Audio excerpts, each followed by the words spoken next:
Bonjour Shopify world, my name is Andrew from ecomexperts.io, and in this YouTube channel we do a million things that are Shopify related, from strategy videos to app review videos to some Shopify coding videos to save you money. Now in this strategy video I wanted to talk to you about the roadmap to a successful Shopify store. Now before you click away, I see some of our Shopify Plus clients doing $1 million plus a month, not following some of the basic steps in the roadmap, costing them money. So I absolutely love it when those clients come and see me, because that's some low-hanging fruit for me. Alright, instead of yapping along and saying by the end of the video you'll know the 7 steps, let's just start immediately with step number 1, which is a brand book. So I can already hear you coming. Andrew, I want to build a Shopify website. Why are you talking to me about brand books? Well, I could probably make a whole 30-minute video about the importance of brand book, but the gist of it is that brand books are kind of the foundation.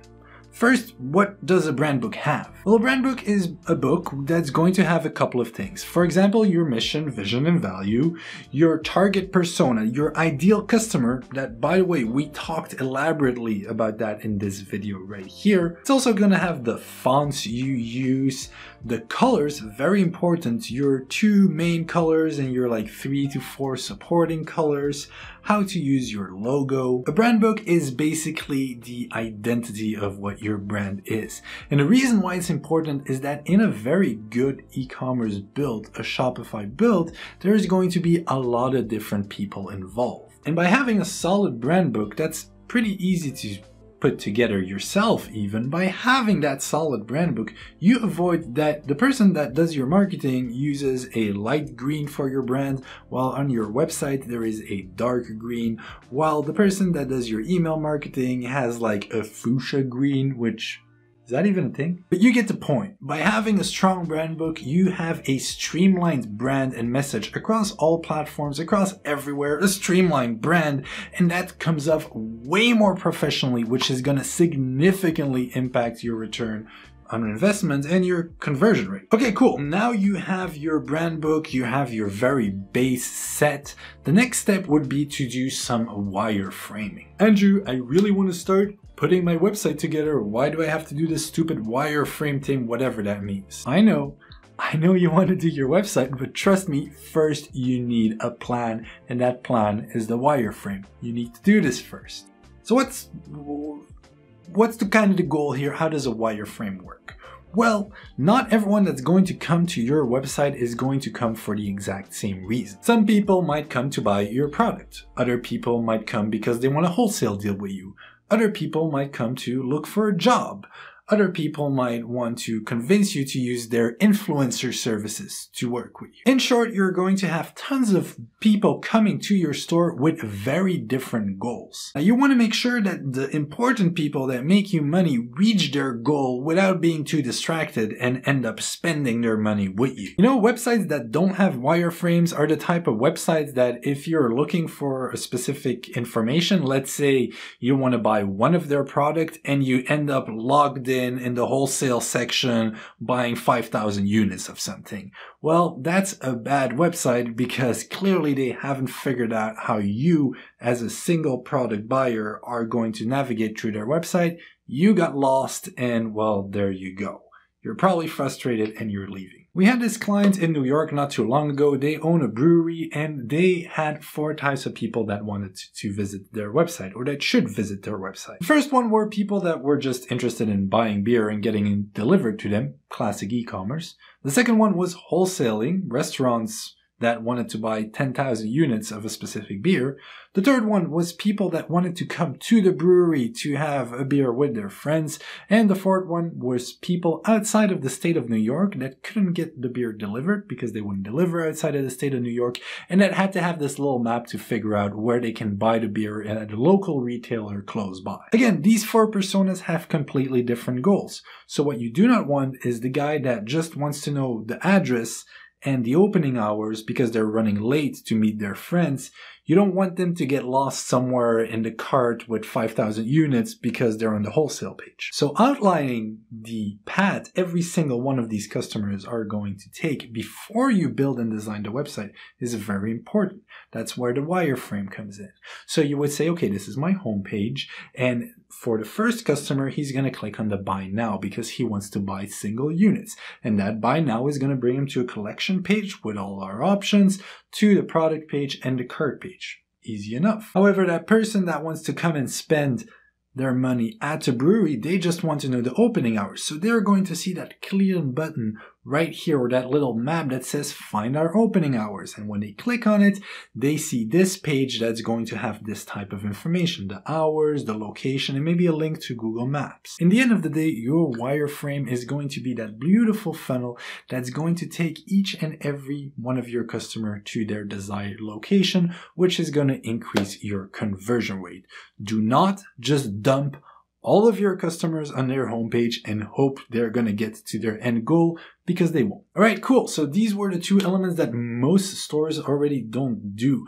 Then comes the classic next step, which is designing the store. For that, you need a designer, but not only a designer. You see, you also need a copywriter. Design and copy are not the same thing, obviously, and usually it's not the same person that can do both. And if you're thinking, do I really need a copywriter?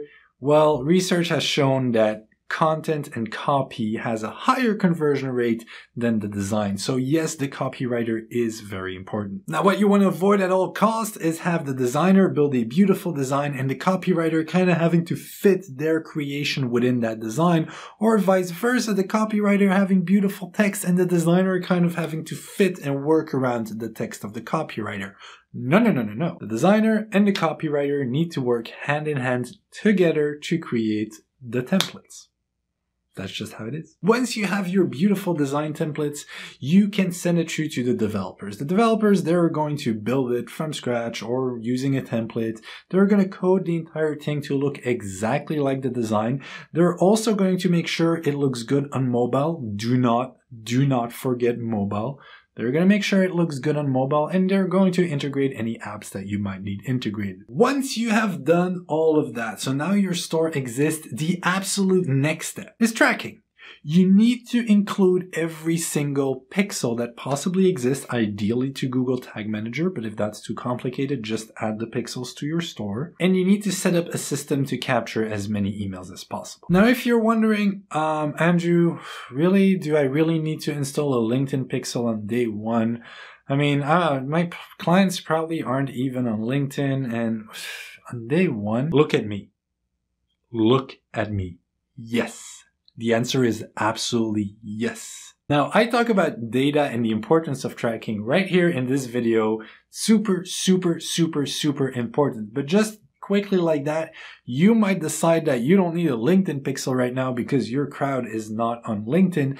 And then it turns out that 6 months from now, LinkedIn does some kind of update that suddenly they can target your ideal customer. Or more likely, 6 months down the road, you realize that your ideal customer is actually not who you intended in the first place. And turns out they do spend a lot of time on LinkedIn. If only you would have tracked that sweet, sweet LinkedIn data from day one. And just to clarify, I use LinkedIn as an example, but it can be Reddit, Twitter, Facebook, Snapchat, any one of them. All right, now that you are tracking everyone, the next step is to start your marketing. Don't forget your marketing. Now, this may sound really stupid, but we work with a lot of actual brick and mortar stores that are moving online, and they say, well, when I launched my brick and mortar store, we didn't do that much marketing and it started working. Yes, that is very true. I can very much imagine that. That's because you had a physical location and people would randomly pass by your location and be like, hey, there is Jean-Jacques Pet Store right there. I should go in and take a look. But I can guarantee you that not a single soul in the world is randomly typing into the URL bar of their browser, Jean-Jacques Pet Store. People don't stumble across your e-commerce. You have to actively market it. Sorry, you're not Elon Musk. Okay, so when we talk about marketing, it's really broad and there's tons of things you can do. I explained in this video the importance elements you have to keep in mind while marketing, but as a general rule, there is about 100 million different marketing channels out there, and it's your goal to find the one that works best for you, meaning that has the lowest cost of acquisition. As another general rule, I find it very rare that I found individuals, agencies maybe, but individuals that are good at all of the marketing channels. Usually someone that's really good in SEO is not that good in, let's say, email marketing, or someone that's really good in Facebook ads doesn't really know their way around LinkedIn ads. So keep that in mind if someone tells you, I can do everything. Can you? And then last but not least in our journey of building the perfect Shopify store would be scaling. This is another thing I see too few stores actually do, is pure conversion rate optimization, A/B testing using heat maps.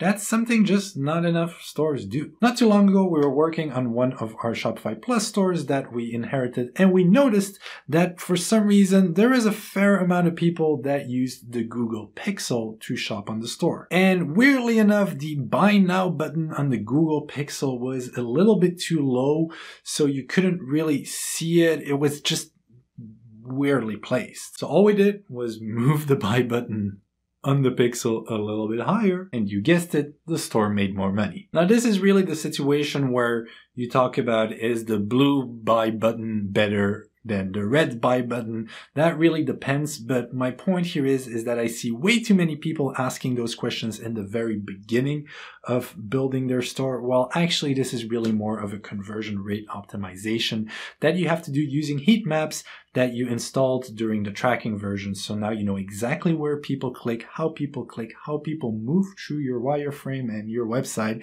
and you know exactly where some people are falling off and what you should change. Voila, that's it. I hope that was useful. That's the roadmap we use when we build Shopify stores. That's the roadmap we would advise you to use. If I've missed any steps, or if you're like, yo, Andrew, what about this?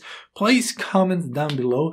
I make those strategy videos a little bit less now because I want to give better value in each video, but there's still tons of strategy videos that I believe have really good value. I mean, some of these things I just say in consultations, and people like want to do a 1 hour one-on-one with me at very high rates, while they could probably just watch all of these videos. So make sure to show those videos. And if you think this is useful, or if you know someone that is starting their online store, make sure to share it with them, and maybe it's going to save them a couple of bucks and make a couple of extra bucks, because this stuff works. Anyway, my name was Andrew from Ecom Experts. Check out our development videos with the green hoodie. Check out our app review videos with the horribly ugly green tie. And give it a like, subscribe, and I see you in the next video. Thanks so much.